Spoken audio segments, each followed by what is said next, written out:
অভাবটা যেন চোখে আঙ্গুল দিয়ে দেখায় ভগবান। তো গুড মর্নিং বন্ধুরা, আবার চলে আসলাম ছোট্ট একটা মিনি ব্লগ নিয়ে। দেখো, রান্নার বাড়ির থেকে, রান্না মানে আমার কাজের বাড়ির থেকে, কালকে হাফটা লাউ দিয়েছিল, বলছিল এই লাউটা নিয়ে গিয়ে রান্না করে খেও। তো যাই হোক, নিয়ে আসলাম লাউটুকু।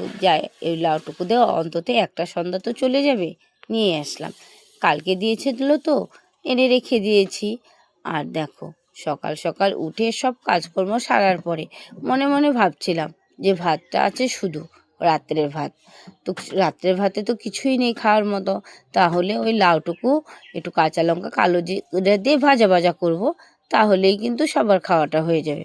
সবার বলতে ও ছেলে বাবা খায়, আর আমি তো আর সকালবেলা ভাত খাই না। যাই হোক, লাউটা কাটতে বসে দেখলাম লাউটা ভেতর থেকে ভুমরা ডাবিয়েছে, তো তাই পুরো লাউটাই পচা। দেখো, মনটা ভেঙে গেল।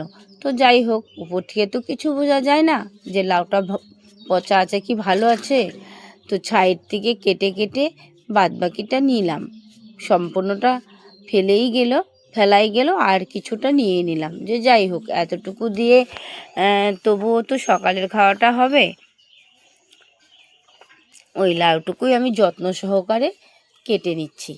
যাই হোক বন্ধুরা, দেখো, যার কপালে যতটুকু আছে ততটুকুই তো মিলবে। আমার হয়তো এতটুকুই কপালে ছিল, তাই আমি এতটুকুই পেলাম। কেউ দিলেও সেটা ভাগ্যে লাগে, কপালে যদি না থাকে তুমি সেটাকে বহন করতে পারবে না বা খেতেও পারবে না। তাই যত্ন সহকারে লাউটাকে বসিয়ে দিলাম রান্না করতে।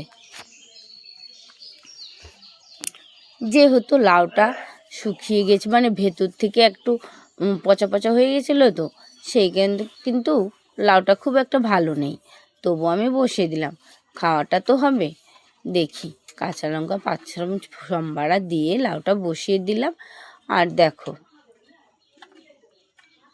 লাউটা কিন্তু সিদ্ধই হচ্ছিল না, কারণ ওই যে ভেতরে কালো কালো কেমন যেন হয়ে গেছে, তার জন্য ঢাকা দিয়ে আঁচ কমিয়ে কিন্তু আমি কিছুক্ষণ রেখে সিদ্ধ করলাম।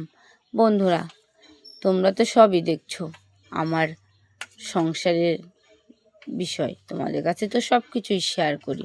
তোমরা চাইলে আমার এই দুঃখ কষ্টটা একটু দূর করতে পারো। আর লাউটা রান্নার পরে আমি নামিয়ে নিলাম।